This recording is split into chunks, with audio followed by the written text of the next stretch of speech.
O meu pai herdou 56 milhões de dólares e expulsou-me de casa. Um dia depois, ele estava a bater à minha porta, a chorar. Esta é a história de como a ganância quase o destruiu e como o amor do meu avô me salvou. Tenho 31 anos e, hoje, olho para trás, para minha infância, e vejo a linha divisória clara que moldou quem eu sou. Cresci na Nova Inglaterra, sob os cuidados do meu avô, William Stuart, um homem de coração de ouro e mãos calejadas. Ele construiu um império, a Stuart Construction, do zero, mas nunca se esqueceu de onde veio. Ensinou-me sobre integridade, trabalho árduo e o verdadeiro valor das pessoas, não dos bens. Para ele, a riqueza era uma ferramenta, nunca um fim. Contudo, o meu pai, Thomas, via o mundo de uma forma muito diferente. Filho único de William, Thomas sempre nutriu uma fome insaciável por dinheiro e status. Enquanto o avô me ensinava a plantar árvores, o meu pai via apenas o preço da madeira. Esta disparidade de valores seria, anos mais tarde, a raiz de uma traição que viraria a minha vida de pernas para o ar. Para mim, o meu avô não era apenas um guardião, era a âncora da minha alma, o porto seguro onde todas as tempestades se acalmavam. A sua sabedoria não era ensinada através de lições formais, mas sim infundida em cada momento partilhado, em cada história contada ao lado da lareira, no cheiro a madeira e a café que preenchia a nossa casa. Ele acreditava que o verdadeiro sucesso não se media pela conta bancária, mas pelo caráter e pelo impacto que deixávamos no mundo. Lembro-me de como ele me levava para as obras da Stuart Construction, não para me impressionar com o tamanho dos edifícios, mas para me mostrar o trabalho árduo dos homens e mulheres que os erguiam. Jolene, dizia ele, com os seus olhos azuis cintilantes, cada tijolo conta uma história, cada viga representa a promessa cumprida de um artesão. A integridade é a argamassa que mantém tudo unido. Ele ensinou-me que o respeito era algo que se ganhava, não que se comprava. Explicou-me que a verdadeira liderança era servir, não dominar. Passávamos horas no seu escritório, ele com os seus livros de contabilidade e planos de construção, e eu a desenhar nos cadernos velhos, ouvindo falar sobre os desafios de gerir uma empresa com alma. Ele partilhava as suas frustrações, os seus triunfos e, acima de tudo, a sua inabalável fé na retidão. Mostrou-me a importância de olhar as pessoas nos olhos, de cumprir a palavra dada e de sempre oferecer uma ajuda a quem precisava. Foi ele quem me ensinou a diferença entre um preço e um valor, entre o que é caro e o que é precioso. Para o avô, o sorriso de um funcionário grato valia mais do que um contrato milionário. No meio de toda esta riqueza de afeto e sabedoria, havia um vazio, uma ausência que sempre tentava preencher, a do meu pai, Thomas. Ele era um contraste gritante com o meu avô. Enquanto William via oportunidades de construir comunidades, Thomas via apenas a margem de lucro. As minhas memórias com o meu pai eram esparsas, fragmentadas por viagens de negócios e conversas rápidas sobre a bolsa de valores. Desde pequena, eu tentava desesperadamente conectar-me com ele. Mostrava-lhe os meus desenhos, contava-lhe as minhas pequenas vitórias na escola, esperava o seu olhar de aprovação que nunca vinha de forma consistente. Lembro-me de uma vez, aos 10 anos, de ter passado semanas a construir um pequeno forte de madeira no quintal, um projeto que o avô e eu tínhamos começado. Convidei o meu pai para vir vê-lo, cheia de orgulho. Ele apareceu, olhou rapidamente, e a sua única pergunta foi: "Isto não está a ocupar muito espaço? Podíamos ter uma pequena piscina aqui." O meu coração, que estava a vibrar de excitação, murchou como uma flor sem água. Esses foram os momentos que definiram a nossa relação. Eu esforçava-me, enviava-lhe postais nos aniversários, tentava iniciar conversas sobre os seus interesses, mesmo que não os partilhasse. Mas Thomas estava sempre a 1 milhão de milhas de distância, mesmo quando estava na mesma divisão. A sua ambição era um muro invisível, intransponível, que nos separava.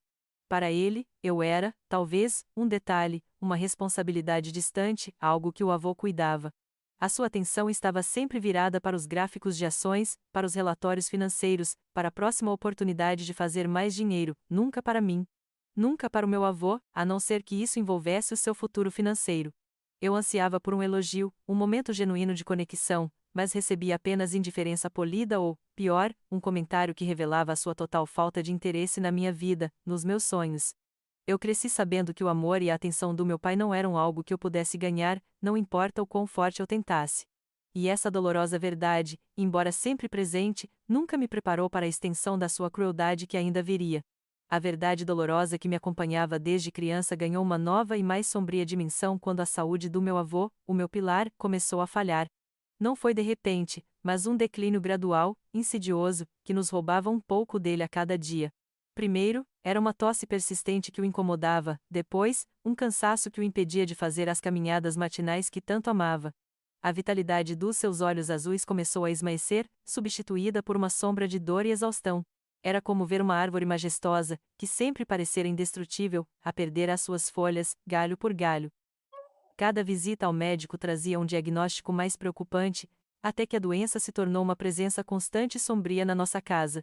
O meu coração apertava-se com a simples ideia de um mundo sem ele, sem a sua voz suave, sem a sua presença reconfortante.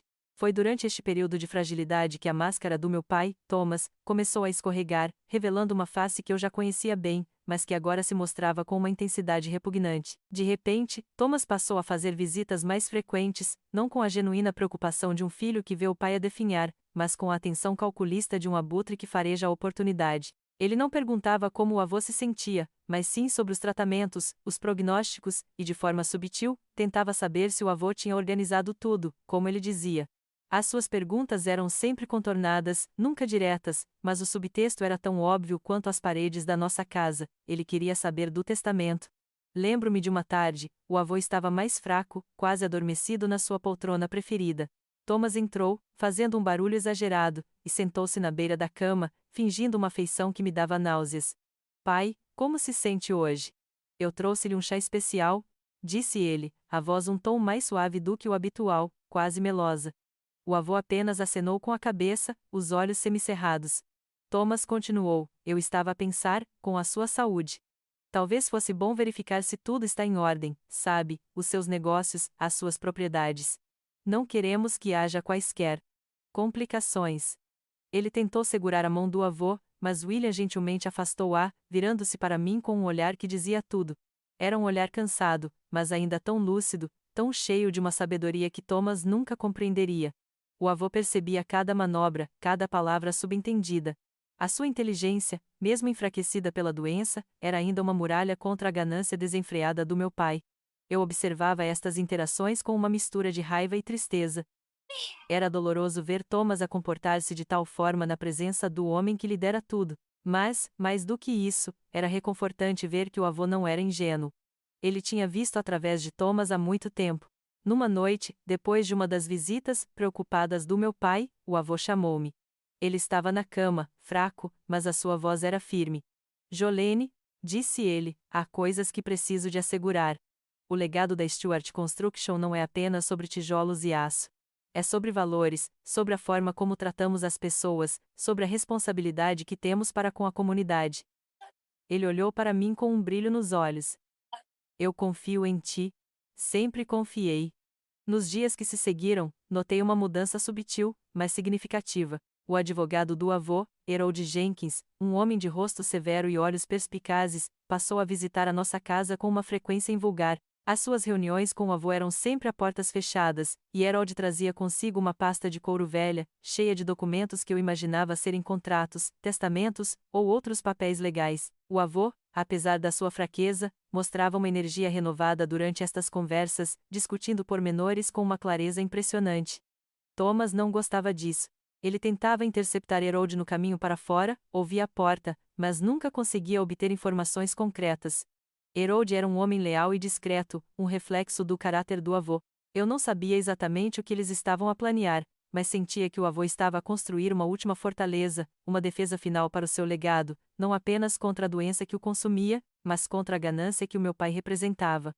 Era uma dança silenciosa, um xadrez estratégico jogado nas sombras da doença, onde cada movimento do avô era deliberado, cada decisão pesada. Ele estava a proteger o que era verdadeiramente importante, e, embora eu não soubesse na altura, estava a preparar o meu futuro de uma forma que desafiaria todas as minhas expectativas. O avô, mesmo no seu leito de morte, provava ser o estrategista mestre que sempre fora, e a sua última jogada seria, sem dúvida, a mais brilhante. Apesar da sua mente astuta e do seu espírito indomável, nem mesmo o meu avô William pôde vencer a inevitabilidade da doença. O golpe veio como uma onda esmagadora, roubando-o de mim, roubando o meu porto seguro, a minha bússola num mundo que, de repente, se tornou incerto e frio. A sua partida deixou um vazio cavernoso na casa, um silêncio que ecoava a ausência do seu riso, do seu conselho, do simples toque da sua mão envelhecida. Cada canto da casa parecia lamentar a sua perda, e eu senti-me perdida, uma criança abandonada num labirinto sem saída. Era como se o próprio ar tivesse sido sugado dos meus pulmões, deixando-me à beira de um precipício de tristeza. O funeral foi um borrão de faces tristes, de palavras de pêsames que pareciam vazias face à imensidão da minha dor. Amigos do avô, parceiros de negócios e funcionários da Stuart Construction, todos com os olhos marejados, prestavam as suas últimas homenagens ao homem que os inspirara. Vi-os abraçar-se, partilhar memórias, chorar abertamente a perda de um gigante. Mas, no meio de toda aquela genuína dor, destacava-se uma figura, o meu pai, Thomas. Ele vestia um terno impecável, a postura rígida, a expressão que eu conhecia tão bem, distante, calculista, quase desinteressada. Os seus olhos varriam o salão, não para captar a emoção dos presentes, mas para avaliar a importância de cada rosto, para calcular o peso social de cada figura ali presente. Ele apertava mãos, sim, mas de uma forma mecânica, sem calor, como se cumprisse um ritual aborrecido. Não havia lágrimas, nem mesmo um vestígio de tristeza no seu semblante. Era como se, para ele, o funeral fosse apenas mais um evento social onde a sua herança, agora tão próxima, o esperava. A indiferença dele era um insulto silencioso ao homem que jazia no caixão, ao homem que lhe deu tudo. Ainda a digerir a poeira e o silêncio que se seguiram ao cortejo fúnebre, eu mal tinha tempo para processar a minha própria dor. A casa parecia um fantasma de si mesma, a sua alma, o avô, já não estava lá. No dia seguinte ao funeral, enquanto eu tentava, em vão, encontrar algum consolo nos seus livros e nas suas recordações, Thomas chamou-me ao escritório do avô. O mesmo escritório, onde William me ensinara a sonhar, a planear, a ser íntegra. Thomas estava sentado na cadeira do avô, uma posição que parecia ousadamente usurpada, com um sorriso frio e presunçoso nos lábios. Jolene, começou ele, a voz desprovida de qualquer emoção, tenho algumas notícias para ti.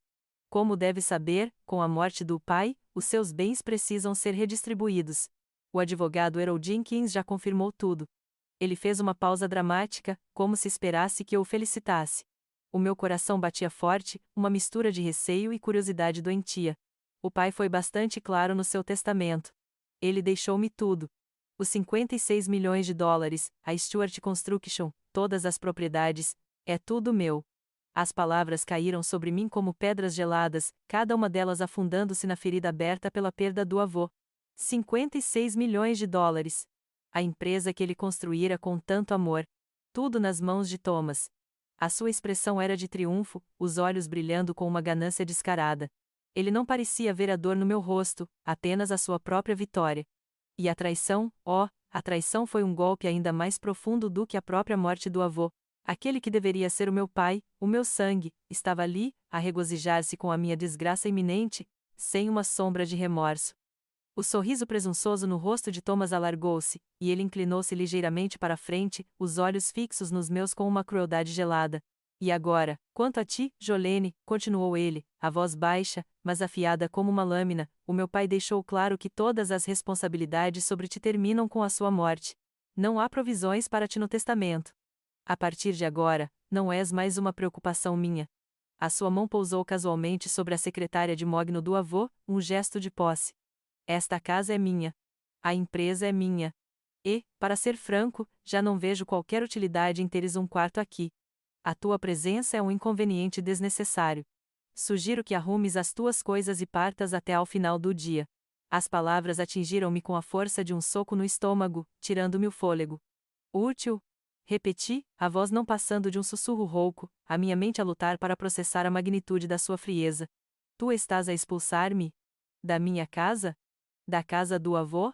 A incredulidade era um véu espesso sobre a minha visão, turvando o escritório familiar. Senti uma onda de náusea subir pela garganta, misturada com uma dor tão aguda que parecia rasgar-me o peito. Era como se o último resquício de esperança que eu tinha na humanidade do meu pai se estilhaçasse em mil pedaços, caindo sobre mim como chuva de cacos de vidro. Ele não estava a expulsar-me de uma propriedade, estava a expulsar-me do meu próprio passado, do meu presente, e do que eu pensava ser o meu futuro. Os seus olhos eram impenetráveis. Não é tua casa, Jolene. Agora é minha. E sim, estou a expulsar-te. Não há lugar para ti aqui. Não há dinheiro para ti. Não há herança para ti. O pai foi muito específico sobre isso. A sua única responsabilidade eras tu, e essa responsabilidade terminou com a sua última respiração. Tu foste um projeto dele, um capricho, talvez. Mas eu não tenho tempo para caprichos. Ele fez um gesto de dispensa com a mão, como se eu fosse um inseto irritante. Agora, se me dás licença, tenho um império para gerir. A dor da perda do avô, que já era uma ferida aberta, agora sangrava abundantemente com a lâmina afiada da traição do meu pai. Senti-me paralisada, as lágrimas que ameaçavam rolar não encontrando saída, presas por uma mistura de choque e um ódio gélido. Como um pai poderia fazer isto à sua própria filha, especialmente depois da morte do único familiar que realmente a amava? A frieza de Thomas era um abismo sem fundo, uma crueldade que transcendia qualquer egoísmo que eu já tivesse visto nele. Ele não apenas tinha herdado o dinheiro e o poder, ele tinha herdado a capacidade de destruir, de pisotear o que restava do meu coração já fragmentado. Levantei-me, os joelhos fracos, a visão ainda turva pelas lágrimas não derramadas. O escritório, outrora um refúgio de amor e sabedoria, agora parecia um campo de batalha onde eu tinha sido massacrada. O cheiro de livro antigo, o toque dos móveis de madeira, tudo parecia zombar da minha desgraça. Olhei para o meu pai uma última vez, procurando qualquer vestígio de humanidade, qualquer sinal de remorso ou arrependimento nos seus olhos. Não encontrei nada. Apenas o triunfo oco da ganância. Saí do escritório, a cabeça a latejar, o coração a doer de uma forma que nunca pensei ser possível. As escadas, que o avô e eu subíamos e descíamos tantas vezes, agora pareciam levar ao nada. O quarto, o meu santuário desde a infância, parecia estranho, as minhas coisas ali, pertencentes a um passado que Thomas acabara de apagar. Eu não tinha para onde ir. Sem casa, sem dinheiro, sem família, pelo menos não a que eu conhecia ou que me aceitasse. A rua lá fora parecia um abismo gelado. O mundo que o avô tinha construído para mim, com tanto amor e dedicação, Thomas o desmantelara em meros minutos, deixando-me à deriva, uma órfã de 31 anos com o coração partido pela perda e pela crueldade inominável de um pai que preferia milhões ao amor de uma filha. Eu estava sozinha, completamente e irremediavelmente sozinha. As horas seguintes desfizeram-se numa névoa densa de choque e descrença, cada minuto uma lâmina fria a rasgar o que restava da minha sanidade. Saí daquela casa, outrora um lar de amor e segurança, agora uma fortaleza impenetrável de ganância, sem um tostão no bolso, sem um plano, apenas a roupa que vestia e um coração em carne viva. Os passos que dei pela calçada, sob o céu pálido de fim de tarde, não tinham direção, eram meros reflexos de um corpo em movimento, enquanto a minha mente girava num redemoinho de angústia. Eu era uma estranha na minha própria cidade, uma órfã sem teto aos 31 anos. A dor da perda do avô era uma ferida aberta, mas a traição do meu pai era um veneno a corroer a alma, transformando a tristeza em fúria silenciosa. Como podia ele, o meu próprio pai, ser tão cruel, tão desprovido de qualquer laço de afeto? As palavras "não és mais útil" ecoavam na minha cabeça, um mantra macabro que me fazia questionar a minha própria existência. A sensação de vazio era esmagadora, um abismo escuro onde outrora existira a base sólida da minha vida com William. Cada carro que passava, cada rosto desconhecido, parecia sublinhar a minha solidão, a minha insignificância. O mundo continuava a girar, indiferente à minha ruína pessoal. Caminhei por horas, sem saber para onde ir. As lojas começaram a fechar, as luzes da rua acenderam-se, e o frio da noite de Nova Inglaterra começou a morder a minha pele. Foi então que a realidade crua me atingiu, eu não tinha para onde ir. Não havia um hotel que eu pudesse pagar, nem um parente distante que me acolhesse. A desesperança era uma manta pesada que me sufocava, e, pela primeira vez na vida, senti o terror absoluto de estar completamente à deriva. O meu futuro, antes uma tela em branco com as cores vibrantes dos ensinamentos do avô, agora era uma tela rasgada, um vazio assustador. No meio do desespero gelado, o meu telefone, um dos poucos bens que William me havia dado e que Thomas não tinha podido tirar, vibrou na minha mão. Era Angela, a minha melhor amiga, a única pessoa a quem eu tinha contado a verdade dolorosa sobre a saúde do avô e a atitude do meu pai. Ela ligou-me depois de não conseguir contactar o avô, preocupada. A sua voz, do outro lado da linha, era um raio de calor no meu purgatório pessoal. Entre soluços e palavras entrecortadas, consegui explicar o que tinha acontecido. Não a crueldade específica, mas a essência. William tinha partido, e Thomas tinha me expulsado. Jolene, meu Deus! Onde estás? Estás bem? A voz de Angela estava cheia de uma preocupação que me fez chorar. Vem para cá agora mesmo. Não te preocupes com nada. A minha casa é a tua casa. A sua oferta foi um bálsamo para minha alma ferida, uma tábua de salvação inesperada. Consegui arrastar-me até a paragem de autocarro mais próxima, cada metro uma tortura. Quando finalmente cheguei à porta de Angela, por volta da meia-noite, parecia ter envelhecido 10 anos. Os meus olhos estavam inchados, o meu rosto pálido e manchado de lágrimas secas. Angela, com o seu abraço apertado e o seu olhar protetor, era um farol. Ela não fez perguntas excessivas, apenas me guiou para dentro, ofereceu-me um chá quente e um cobertor. Mas eu estava longe de estar bem. O choque era tão profundo que eu mal conseguia registrar a sua bondade. As palavras de Thomas, a imagem do seu sorriso frio, a ausência do avô, tudo se misturava numa névoa densa na minha cabeça. Deitei-me na cama de hóspedes que Angela me preparou, mas o sono não veio. As 24 horas que se seguiram à morte do avô e à traição do meu pai foram um limbo doloroso, um espaço de tempo onde a realidade se dissolveu em pedaços e o futuro era um abismo aterrorizante. Eu estava fisicamente segura, mas a minha alma estava à deriva, perdida no oceano de dor, e a única coisa que eu podia sentir era um vazio pulsante, uma incógnita esmagadora sobre o que viria a seguir. Os dias arrastavam-se, pesados e indistintos, na segurança temporária do apartamento de Angela. Eu funcionava no piloto automático, os meus pensamentos presos numa espiral de luto e indignação. Cada amanhecer trazia consigo a lembrança pungente do avô e a imagem indelével do sorriso cruel de Thomas. A generosidade de Angela era o único bálsamo para minha alma esgotada, mas mesmo o seu apoio inabalável não conseguia preencher o vazio deixado pela perda do meu porto seguro. Eu passava horas a olhar para o nada, incapaz de ler, de comer, de sequer pensar em algo além do abismo que se abrira sob os meus pés. A pergunta, o que farei agora, era um eco constante na minha mente, sem resposta, sem direção. Eu sentia-me à deriva, uma folha seca levada pelo vento, sem a menor ideia de como me reagrupar ou para onde me virar. Foi no meio desta prostração, enquanto o sol da tarde tentava, sem sucesso, dissipar as sombras do meu quarto improvisado, que o meu telefone vibrou sobre a mesinha de cabeceira. O som, tão mundano, pareceu um choque elétrico na quietude da minha angústia. Por um momento, hesitei em atender, temendo mais notícias ruins, mais aprofundamento na minha desgraça. Quem poderia ser? Thomas, a esfregar a sua vitória? Algum credor que eu nem sabia que tinha? Mas o nome que apareceu no ecrã fez o meu coração dar um salto: Harold Jenkins. O advogado do avô. Uma mistura de receio e uma faísca quase imperceptível de esperança percorreu-me. Harold? Por que ele me ligaria? Seria para me informar sobre alguma pendência burocrática? Ou talvez houvesse algo mais.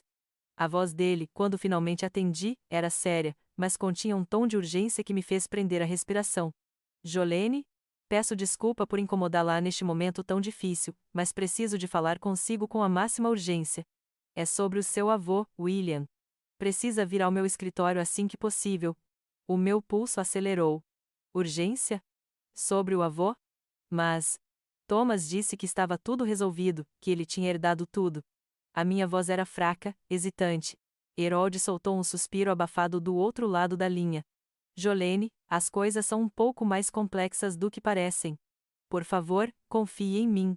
Venha ao meu escritório amanhã de manhã, às 10 horas. É crucial que esteja aqui. A sua insistência, a sua voz que antes era inabalável e agora continha uma pontada de ansiedade, plantou uma semente de curiosidade no meu peito. O que Thomas teria omitido? Será que ele tinha falado cedo demais? A pequena chama de esperança, minúscula e frágil, começou a bruxulear, desafiando a escuridão que me envolvia. A perspectiva de confrontar mais burocracia, mais lembranças dolorosas, era exaustiva, mas a urgência na voz de Harold era inegável. Senti um ímpeto, um puxão instintivo que me dizia para não ignorar este pedido. O avô confiava em Harold, e isso era suficiente para mim. Se o advogado do meu avô, o homem que ele considerava um pilar de integridade, me estava a chamar com tanta veemência, havia algo que eu precisava saber. Desliguei o telefone, o aparelho ainda quente na minha mão. A decisão foi tomada. Apesar do cansaço, apesar do medo do que poderia ser revelado, eu iria. A imagem do sorriso vitorioso de Thomas, a memória das suas palavras cruéis, tudo isso alimentava uma nova resolução. Eu precisava de respostas. Precisava de entender o que o meu avô, o mestre estratega, poderia ter planeado que Thomas desconhecia. Ou, talvez, a minha presença no escritório de Harold fosse apenas a última etapa de uma desilusão ainda mais profunda. De qualquer forma, a inércia que me havia paralisado deu lugar a um pequeno, mas determinado, passo em frente. No dia seguinte, eu estaria lá, pronta para enfrentar o que viesse, agarrada à tênue linha de esperança que Harold Jenkins acabara de me estender. A manhã seguinte chegou com uma estranha mistura de apreensão e uma resolução recém-descoberta. Dormi pouco, se é que se pode chamar de sono aquela sucessão de pensamentos fragmentados e pesadelos vívidos sobre a cara de Thomas e o vácuo deixado pelo avô. No entanto, a ligação de Harold tinha plantado uma semente. não era uma semente de esperança em Thomas, mas sim uma crença na presciência do meu avô. Ele nunca deixaria pontas soltas. Vestida com a única roupa decente que eu tinha, a mesma que usara no funeral, lavada e passada por Angela, apanhei um táxi para o escritório de advocacia Jenkins Associates. A cidade, sob o sol pálido de inverno, parecia a mesma, mas a minha percepção havia mudado. Cada esquina, cada edifício, era agora um lembrete do império que o avô construíra e da traição que o meu pai havia perpetrado. O escritório de Harold Jenkins era exatamente como eu me lembrava, sério, impecável, com um cheiro subtil a papel antigo e cera de madeira. A recepcionista, uma senhora de cabelos grisalhos e óculos na ponta do nariz, reconheceu-me com um olhar de pêsames misturado com uma pontada de curiosidade. Adrã. Jenkins está à sua espera, Jolene. Pode entrar. Ao atravessar o corredor, cada passo parecia ecoar o batimento nervoso do meu coração. O que me esperava? Uma explicação fria de que não havia nada mais a fazer? Ou algo mais, algo que o avô teria planeado? Harold Jenkins estava sentado na sua grande secretária de carvalho, os papéis espalhados de forma organizada à sua frente. Ele levantou-se quando entrei, o seu rosto habitual sério agora com uma expressão mais suave, quase de compaixão. Jolene, disse ele, gesticulando para a cadeira em frente à secretária. A sua voz era calma, mas eu detetei a urgência subjacente, a mesma que senti ao telefone. Obrigada por ter vindo. Sei que tem sido um período incrivelmente difícil para si. Sentei-me, as mãos suadas entrelaçadas no meu colo. Obrigada, Harold. O que é tão urgente? Thomas foi muito claro que não havia nada para mim. A minha voz saiu mais fraca do que eu queria, mas a menção de Thomas parecia injetar um pouco de veneno no ar, reativando a minha raiva. Harold assentiu lentamente, os olhos fixos nos meus.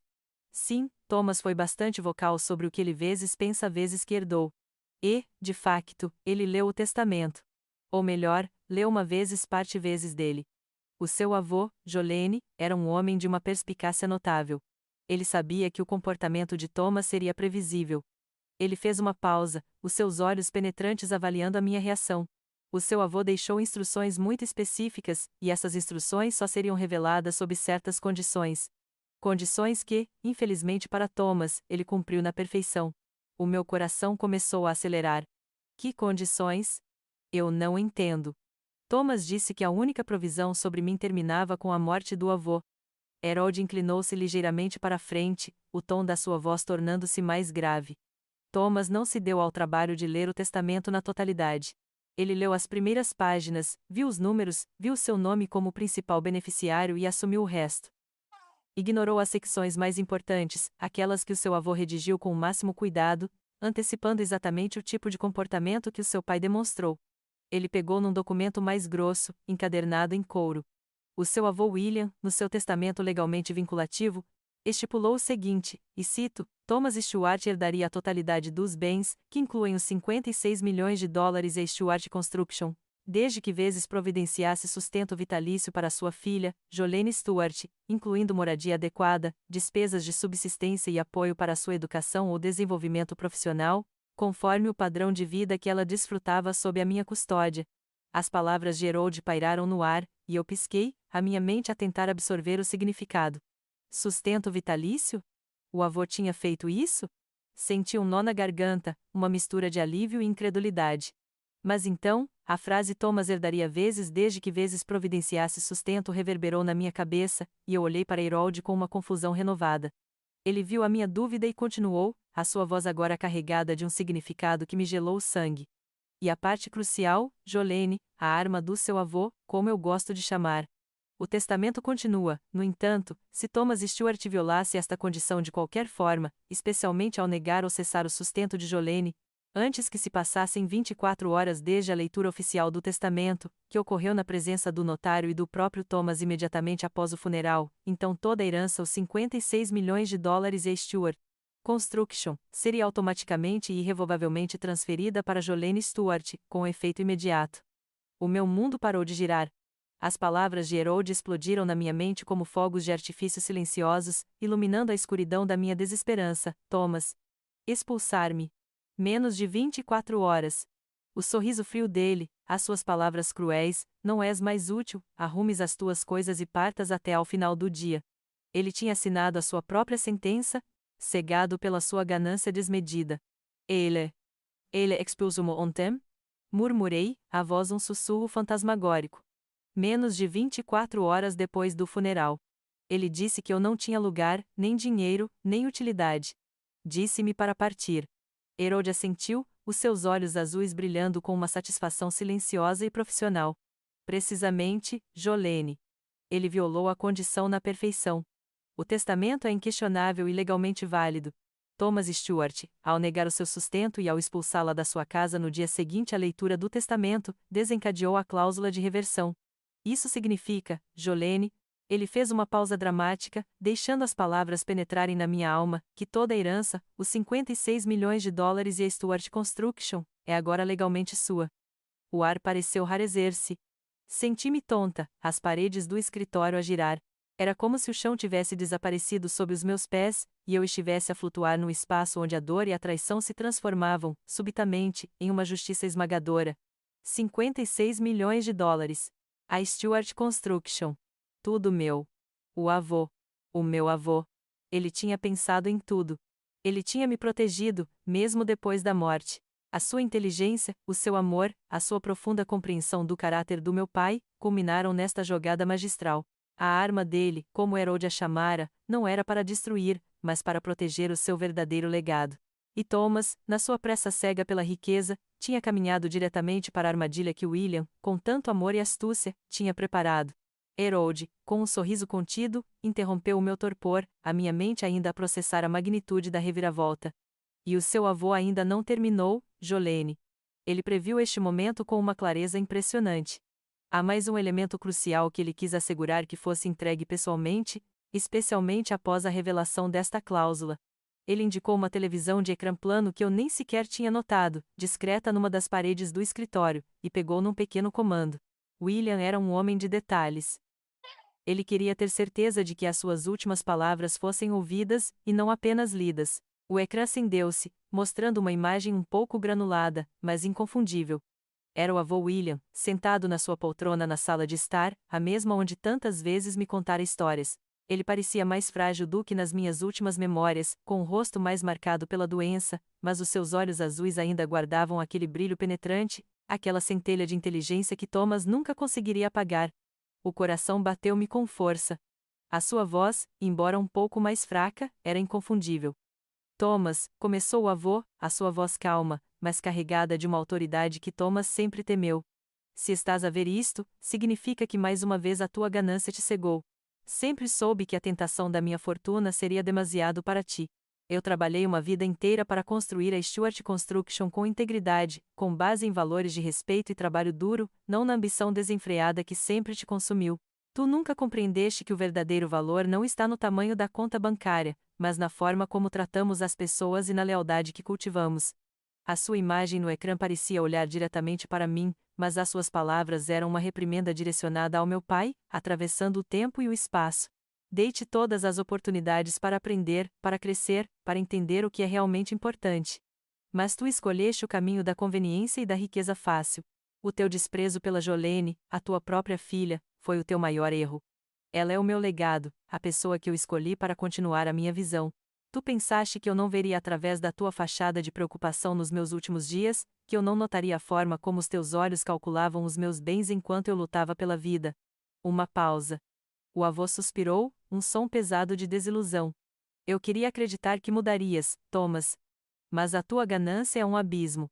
E ao tentares pisotear a Jolene, ao negares o sustento à tua própria carne e sangue, tu pisotearás o teu próprio destino. A Stewart Construction não é para ser vendida ou desmembrada para lucro rápido, é uma família. E tu, Thomas, provaste que não és digno de liderar uma família, muito menos um império construído com o coração. O vídeo terminou tão abruptamente quanto começou, deixando um silêncio pesado e o eco das palavras do avô a ressoar nos meus ouvidos. Senti uma mistura estranha de tristeza pelo meu pai e uma justificação profunda. O avô sabia. Sempre soube. Harold rapidamente pegou no comando novamente, a sua expressão uma mistura de seriedade e orgulho. O seu avô queria ter certeza de que não haveria dúvidas sobre as suas intenções, ele disse, antes de iniciar o segundo vídeo. Desta vez, quando a imagem do avô reapareceu, a sua face suavizou-se, e um sorriso terno surgiu nos seus lábios. Os seus olhos encontraram os meus através do ecrã, e senti um calor reconfortante a espalhar-se pelo meu peito. Era como se ele estivesse ali, comigo, a segurar a minha mão. Jolene, minha querida Jolene, a sua voz era cheia de amor, de uma ternura que me fez embargar a garganta. Se estás a ver isto, significa que a minha última vontade foi cumprida, que o meu plano funcionou. E que agora, a Stewart Construction, a minha vida, está nas tuas mãos. Eu sei que estás com medo, que te sentes sobrecarregada. Mas eu nunca duvidei da tua força, da tua inteligência, da tua compaixão. Tu és o meu verdadeiro herdeiro, não apenas da fortuna, mas do meu espírito. As lágrimas que eu tinha suprimido durante a reprimenda a Thomas começaram a escorrer livremente pelo meu rosto. O avô continuou, as suas palavras como um abraço. Lembra-te de tudo que te ensinei. Lidera com o coração. Trata os teus funcionários como família. Coloca a comunidade em primeiro lugar. O lucro virá se o fizeres com integridade. Não te deixes intimidar por aqueles que te subestimam, especialmente o teu pai. A Stewart Construction é mais do que tijolos e aço, é um legado de confiança, de trabalho árduo e de honra. Tu tens a capacidade de a levar a alturas ainda maiores. Ele tossiu levemente, e eu senti o peso da sua doença, mesmo ali, através da tela. Confia nos teus instintos, Jolene. Sê justa, mas firme. Não te esqueças dos teus valores. Tu és forte, mais do que imaginas. E eu estarei sempre contigo, no vento que sopra nos estaleiros de construção, no riso dos trabalhadores, no orgulho de cada edifício que levantares. Faz-me orgulhoso, minha querida. Eu sempre te amarei. A imagem do avô desvaneceu-se, deixando-me em silêncio, encharcada em lágrimas. Era o seu adeus, a sua bênção, a sua transferência de tocha. Ele não apenas me deu uma fortuna e uma empresa. Ele me deu a confiança, o propósito e a prova inegável de um amor que transcendia a própria morte. O avô William, mesmo na sua ausência, havia me oferecido não apenas um império, mas o mapa para minha própria alma, reafirmando que eu era digna de carregar o seu legado. Eu estava ali, sentada, com o coração a transbordar, o eco das palavras do avô a preencher cada fibra do meu ser, quando a porta do escritório foi escancarada com um estrondo violento. Thomas irrompeu pela sala como um furacão, o seu rosto contorcido numa máscara de fúria cega, os olhos injetados de raiva. Ele parecia ter envelhecido 10 anos da noite para o dia, a sua postura arrogante substituída por uma agitação febril. A sua chegada abrupta quebrou a santidade do momento, e o silêncio respeitoso foi pulverizado pela sua voz estridente. O que diabos é isto, Harold? Thomas berrou, batendo com a palma da mão na secretária, fazendo os papéis de Harold saltar. Que tipo de brincadeira doentia é esta? Eu sou o herdeiro legítimo. O testamento é claro. 56 milhões de dólares e a Stewart Construction são meus. Não há cláusulas secretas. Isso é uma farsa, uma manipulação. Olhei para ele, a minha própria raiva borbulhando sob a superfície da dor e da surpresa. A sua ganância era tão palpável que podia quase senti-la emanar dele como um cheiro fétido. Ele nem sequer me olhou, toda a sua fúria direcionada a Harold, como se eu fosse um objeto sem importância no meio da sua tempestade. Harold Jenkins, inabalável, não demonstrou qualquer receio. A sua expressão permaneceu calma e impassível, a voz medida e firme, um contraste gritante com a erupção de Thomas. Thomas, por favor, acalme-se. Está no meu escritório, e eu insisto num comportamento civilizado. Comportamento civilizado? Thomas praticamente cuspiu as palavras, o seu rosto vermelho arroxeado. Tu e o meu pai, aquele velho astuto, armaram isto pelas minhas costas. É ilegal. Vou contestar este testamento, vou processar-vos a ambos. Eu tenho direitos. Tu não podes simplesmente mudar o que está escrito. Harold pegou no documento encadernado em couro, aquele que ele tinha lido para mim. Thomas, o seu pai não armou nada. Ele apenas antecipou seu comportamento. O testamento que leu, ou pelo menos vezes dele, delineava claramente uma condição crucial para sua herança, o sustento vitalício de Jolene. Uma condição que o senhor, Thomas, violou de forma inequívoca em menos de 24 horas após a leitura oficial. A cláusula de reversão foi ativada, tornando-a inquestionável. Isso é mentira! Thomas gritou. Eu não vi tal cláusula. Eu sou o filho. Eu sou o herdeiro principal. Jolene não tem direito a nada. Ela é uma inútil. O pai mesmo disse que a responsabilidade dela terminava com a morte dele. As suas palavras, inútil, ecoaram na minha mente, a dor que eu pensara ter diminuído reacendendo-se. Mas Harold não se deixou abalar. Senhor Stewart, a sua negligência em ler o testamento na totalidade é sua responsabilidade, não nossa, Harold retrucou, a voz afiada. O documento foi-lhe entregue na íntegra. As intenções do seu pai eram inequívocas, e as consequências da sua violação eram cristalinas. O senhor expulsou a sua filha da casa no dia seguinte ao funeral. Negou-lhe sustento. Com essas ações, o senhor despojou-se, por vontade própria, de tudo o que desejava. Thomas estacou, as suas ameaças esvaziando-se por um momento, substituídas por um horror gelado que começou a invadir o seu rosto. Ele olhou para mim, os seus olhos azuis outrora altivos agora cheios de desespero e um medo crescente. Ele finalmente parecia compreender a magnitude da sua própria ruína. Mas isso é ridículo. Isso é uma armadilha. Ele gaguejou, o seu tom de voz perdendo a fúria e ganhando um lamento.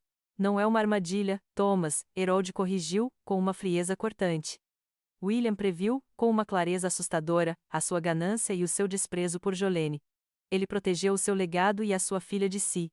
E as suas ações, precipitadas pela sua própria avidez, selaram o seu destino.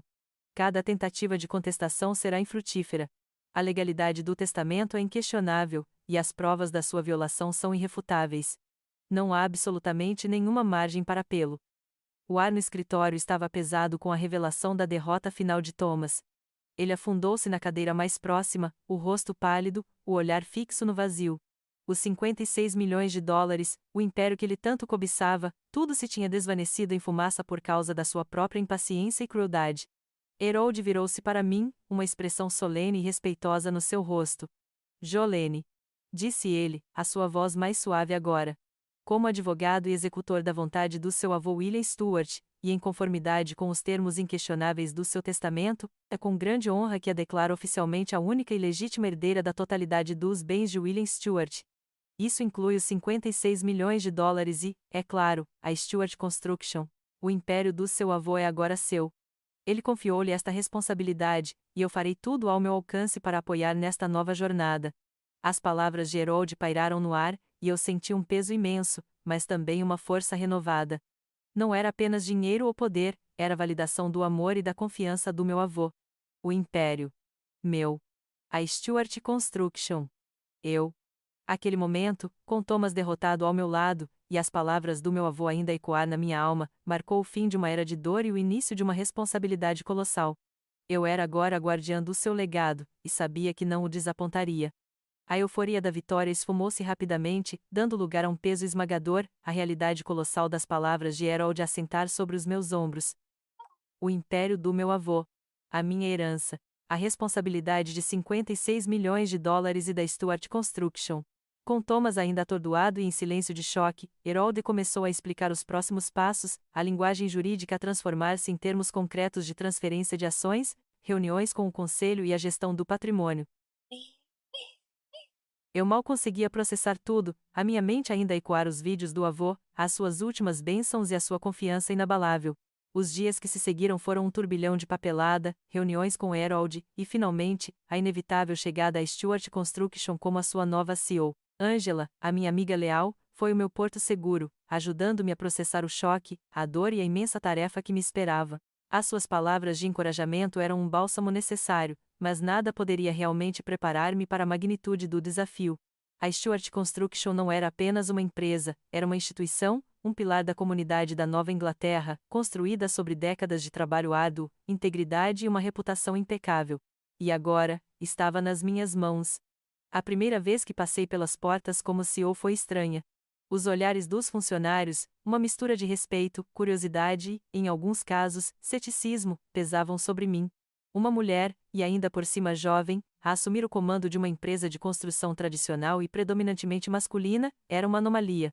Eu podia sentir a desconfiança silenciosa de alguns diretores mais velhos, dos supervisores de obra que tinham trabalhado lado a lado com o avô durante toda a vida. Para eles, eu era a neta do William, não a líder. Mas o avô tinha me preparado, talvez sem que eu soubesse, durante todos aqueles anos. Lembrei-me das tardes no seu escritório, ele a explicar-me os meandros dos contratos, a importância de cada departamento, o valor de cada trabalhador. E, acima de tudo, a essência do seu legado, que o sucesso não era medido apenas por lucros, mas por confiança, integridade e o bem-estar das pessoas. A minha primeira decisão importante foi clara: não tentaria ser o avô.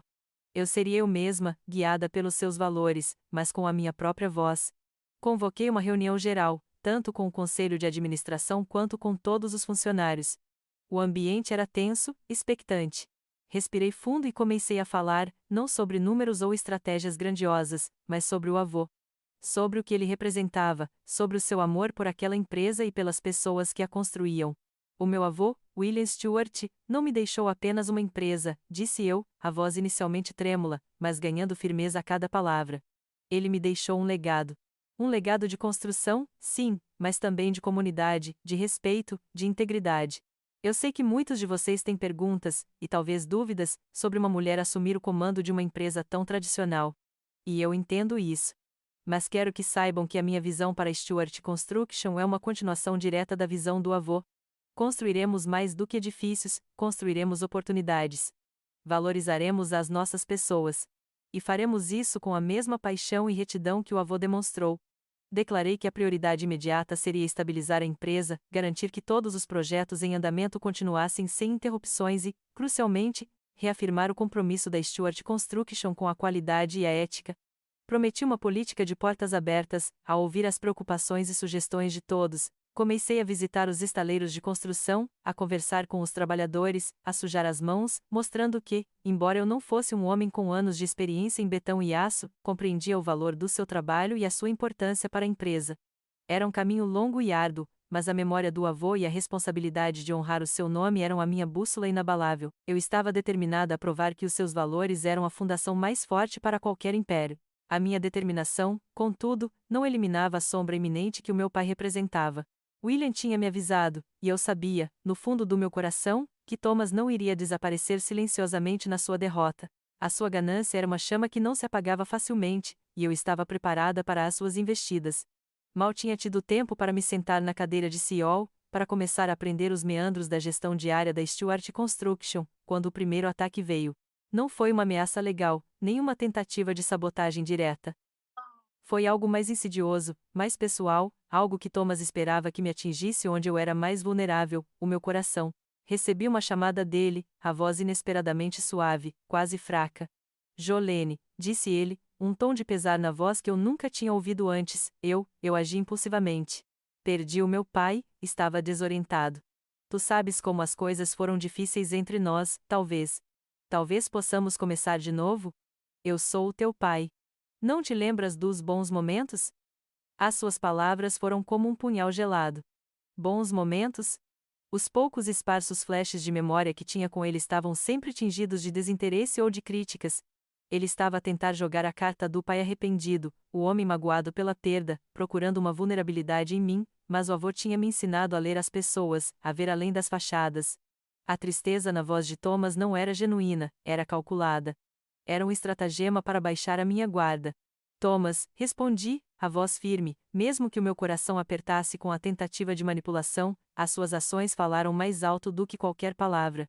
O avô avisou-me sobre a sua ganância, e tu confirmaste-a na perfeição. Não há, começo de novo onde a traição é a fundação. As tuas palavras não és mais útil ainda ecoam na minha mente. Houve um silêncio do outro lado, antes que a sua voz se tornasse gélida. Então é assim, não é? Preferes o dinheiro do velho a ter uma família. Eu prefiro a integridade e o respeito que o avô me ensinou, retruquei, a minha voz subindo um tom, algo que tu nunca me ofereceste. Desliguei o telefone, o meu pulso a acelerar. Aquela conversa era um lembrete vívido da batalha que eu teria de travar, não apenas para gerir a empresa, mas para proteger a minha própria sanidade e o legado do avô. Após a falha da estratégia pai arrependido, Thomas mudou de tática. Começou a tentar infiltrar-se nos bastidores da empresa. Recebi relatórios de que ele tentara contactar membros do conselho de administração, alguns dos quais eram amigos de longa data do avô. Ele tentava semear dúvidas sobre a minha experiência, insinuando que uma rapariga como eu não poderia liderar uma empresa como a Stewart Construction.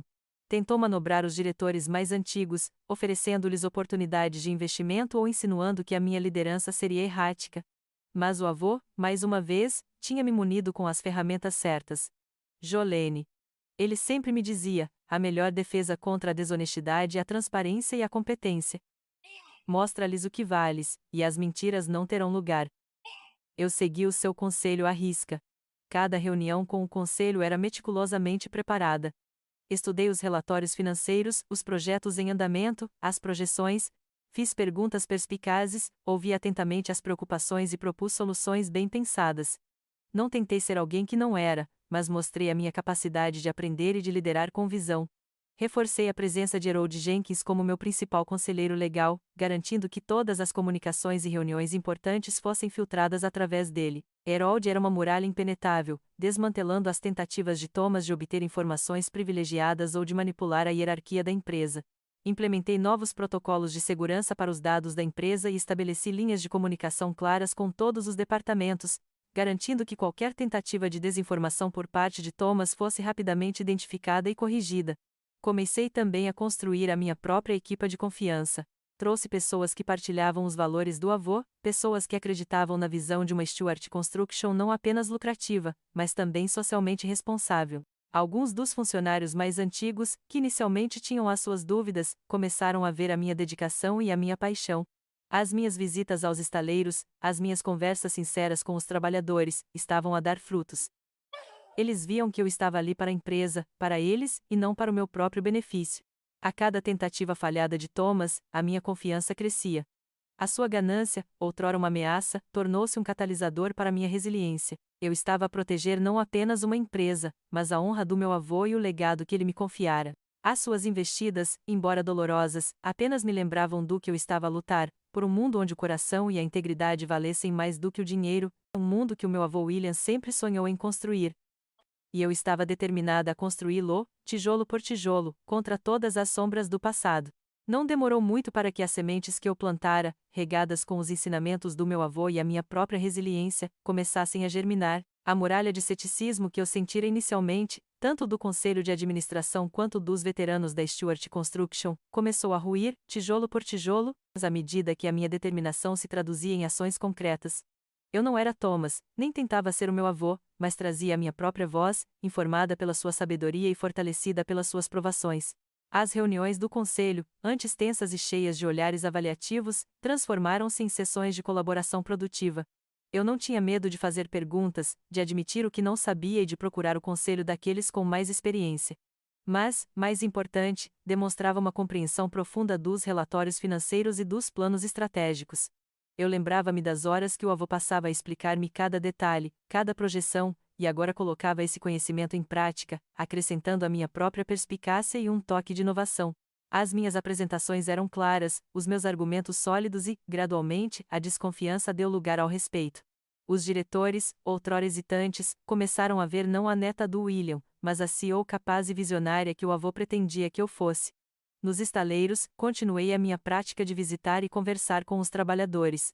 Desci as trincheiras, metaforicamente e literalmente, ouvindo as suas preocupações, celebrando as suas pequenas vitórias e mostrando que a minha porta não era apenas um conceito, mas uma realidade. Eles viram em mim uma líder que se importava, que valorizava o seu trabalho e que compreendia que a Stewart Construction era, antes de tudo, uma comunidade de pessoas. Essa abordagem não apenas impulsionou a moral, mas também a produtividade. A lealdade que o meu avô inspirava, agora, começava a ser direcionada para mim, não por uma questão de herança, mas por mérito próprio.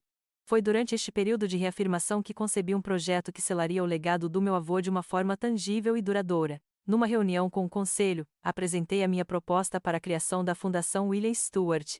O silêncio que se seguiu não foi de dúvida, mas de admiração.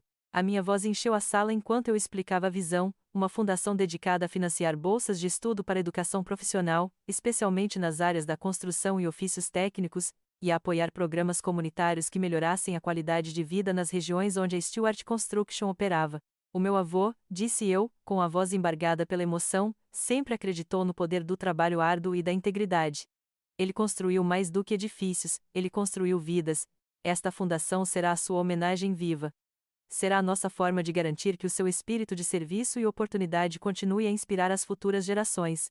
A proposta foi aprovada por unanimidade, e a Fundação William Stewart foi lançada com grande alarde. Tornou-se o coração da nossa responsabilidade social corporativa, um farol que demonstrava que a Stewart Construction não estava apenas focada no lucro, mas também no impacto positivo que poderíamos ter. Financiamos programas de aprendizagem para jovens desfavorecidos, construímos centros comunitários e oferecemos apoio a famílias em necessidade. Cada projeto da fundação era um eco da generosidade e da visão do meu avô. Sob a minha liderança, a Stewart Construction não apenas recuperou a sua estabilidade, mas prosperou de maneiras novas e emocionantes. Mantivemos os elevados padrões de qualidade e ética pelos quais o avô era conhecido, mas também introduzimos inovações em sustentabilidade e eficiência. Ganhamos novos contratos, não apenas pelo nosso preço competitivo, mas pela nossa reputação inabalável de excelência e integridade. Os lucros subiram, sim, mas foram investidos de volta na empresa, nos nossos funcionários e, através da fundação, na comunidade. A nossa imagem pública floresceu, e a empresa tornou-se um modelo de sucesso que equilibrava o pragmatismo empresarial com um coração compassivo. Eu transformei a dor da perda e da traição num propósito inabalável. O legado do meu avô, que Thomas tentara destruir com a sua ganância, estava agora mais forte do que nunca, não apenas nos alicerces de betão que levantávamos, mas nos alicerces morais que sustentavam a nossa empresa. Eu era a guardiã, a continuadora, e cada tijolo que colocávamos, cada vida que tocávamos através da fundação, era uma prova silenciosa do amor e da sabedoria de William Stewart, um homem que me deu um império e me ensinou a liderar com a alma. Enquanto o império do meu avô florescia sob a minha gestão, e o eco da sua sabedoria me guiava em cada decisão, a sombra de Thomas, que outrora parecia uma ameaça constante, começou a mudar de forma, a diluir-se numa espécie de resignação. Não foi de um dia para o outro, as suas tentativas de sabotagem, que antes eram ferrenhas, diminuíram. Ele observava de longe, testemunhando a minha resiliência e o sucesso inegável da Stewart Construction, uma empresa que ele julgava sua por direito de nascimento, mas que eu estava a transformar com um coração que ele nunca possuiu. A minha determinação em honrar William, em vez de me dobrar à ganância de Thomas, parecia, finalmente, ter forçado uma mudança, talvez não no seu caráter intrínseco, mas pelo menos na sua abordagem para comigo. Os meses tornaram-se um ano. As suas chamadas, que antes eram tentativas disfarçadas de manipulação, cessaram. Em vez disso, comecei a receber notícias indiretas de que ele estava a seguir o progresso da Stewart Construction e da Fundação William Stewart. Era estranho, quase inquietante, saber que ele estava a testemunhar o sucesso que resultava da sua própria perda. Houve até um artigo no jornal local sobre os nossos programas comunitários, e soube que Thomas o tinha guardado. Não havia mais a fúria cega, apenas um silêncio pensativo que me deixava com uma ponta de curiosidade. Um dia, para minha surpresa, recebi um e-mail. Não era uma ameaça, nem um pedido. Era uma simples linha: parabéns pelos prêmios de sustentabilidade. O pai ficaria orgulhoso. Fiquei a olhar para o e-mail, incrédula. Thomas, a felicitar-me? A mencionar o avô de uma forma que não era para si mesmo? Pela primeira vez em anos, senti um arrepio diferente, não de medo, mas de uma esperança tênue, quase imperceptível. Respondi com um obrigada, Thomas. Não mais, não menos. A partir daí, os contactos tornaram-se mais frequentes, embora ainda esparsos. Pequenos e-mails sobre notícias da indústria, uma breve mensagem sobre o tempo, não eram pessoais, mas também não eram hostis. Era um fio, finíssimo e quase invisível, a estender-se entre nós. Eu mantinha a guarda alta, é claro. As feridas do passado eram profundas demais para serem curadas por umas poucas mensagens educadas. Mas, no fundo, uma parte de mim, aquela criança que sempre ansiou pelo amor do pai, observava com uma curiosidade cautelosa. Numa tarde, ele ligou. A sua voz era mais rouca do que eu me lembrava, e havia uma hesitação que me era desconhecida. Jolene, começou ele, eu tenho pensado muito. O pai. Ele era um homem notável. Eu fui um tolo. Agi de forma imperdoável. Eu sei que não há desculpa para o que te fiz. E ver o que fizeste com a empresa, com a fundação. É notável. Houve um silêncio prolongado. Eu sinto muito. As palavras caíram sobre mim como um peso. Sinto muito. Será que era genuíno? Será que Thomas, o homem que sempre colocou a ganância acima de tudo, estava realmente a expressar arrependimento? Não senti a alegria que eu imaginava que sentiria se ele um dia se desculpasse. Senti apenas uma exaustão melancólica. Thomas. Eu disse, a minha voz calma, o avô ensinou-me que as ações falam mais alto do que as palavras. Levará muito mais do que um pedido de desculpas para apagar a dor. Mas eu não desliguei. E ele não se irritou. Ele apenas ouviu. Esse foi o primeiro vislumbre de um relacionamento diferente. Não era uma reconciliação no sentido pleno da palavra, nem o perdão total, mas era um reconhecimento, um pequeno passo numa dança delicada. Ele começou a aparecer ocasionalmente em eventos da empresa, mantendo-se sempre à margem, observando. Nunca tentou intervir, nunca exigiu atenção. Apenas estava lá, uma presença mais silenciosa, mais humilde. Com o tempo, E à medida que a Stuart Construction se consolidava como líder de mercado e farol de responsabilidade social, comecei a refletir sobre o legado do meu avô. Ele sempre acreditou em segundas oportunidades, na capacidade de redenção, mesmo para aqueles que erravam o caminho. E eu, como sua herdeira, senti o peso dessa filosofia. Thomas, apesar de tudo, era o meu pai. E, por mais que me tivesse magoado, eu não queria vê-lo afundar-se. A ganância destruíra-o, mas eu não queria que o destruísse por completo. Numa conversa com Harold Jenkins, explorei a ideia. Harold, comecei, o avô acreditava na justiça, mas também na compaixão. Thomas está a sofrer, à sua maneira. E eu? Eu não quero que o seu destino seja a miséria absoluta. Harold ouviu atentamente, o seu rosto habitual sério agora mais pensativo. William tinha um coração grande, Jolene. E você herdou isso? O que tem em mente? A minha proposta era audaciosa, um risco calculado. Criei um fundo fiduciário independente para Thomas. Não era uma quantia que lhe daria controle sobre a empresa ou qualquer influência nas minhas decisões, mas seria suficiente para assegurar o seu bem-estar financeiro para o resto da vida, tirando-o da beira da ruína que a sua ganância lhe havia imposto. Era uma forma de cumprir a minha própria versão do sustento vitalício que o avô exigira, mas nos meus termos. Além disso, e aqui estava a verdadeira oportunidade de redenção, ofereci-lhe um lugar no conselho consultivo da Fundação William Stewart. Não terá poder executivo, nem voto no conselho de administração da Stewart Construction, expliquei a Harold. Mas poderá oferecer o seu conhecimento sobre o mercado, sobre finanças. Ele sempre foi bom com números. É uma oportunidade para ele contribuir de forma construtiva, sob a égide da visão do avô, sem comprometer a integridade da empresa. Harold sorriu, um raro sorriso genuíno que iluminou seu rosto. O seu avô estaria imensamente orgulhoso, Jolene. É um movimento de verdadeira força e compaixão. Uma jogada que William Stewart reconheceria como digna do seu legado. Convoquei Thomas para o escritório. Ele veio, a expressão cautelosa, talvez esperando mais um confronto. Quando lhe apresentei a proposta, os seus olhos arregalaram-se. Primeiro, incredulidade. Depois, uma estranha mistura de alívio e humilhação. Ele leu os documentos do fundo fiduciário, os termos para o conselho consultivo. Ele hesitou. Mas, por que, Jolene? Depois de tudo o que te fiz? Porque eu sou a neta de William Stewart, respondi, olhando nos olhos, a minha voz firme e clara. E o avô ensinou-me o valor do perdão, e que o verdadeiro poder está em construir, não em destruir. Esta é a sua oportunidade, Thomas. Para fazer a diferença, para contribuir para o legado que tentou roubar. Mas sem qualquer controlo sobre o que é meu por direito, e por vontade do avô. Ele aceitou. Não imediatamente, mas depois de alguns dias de ponderação.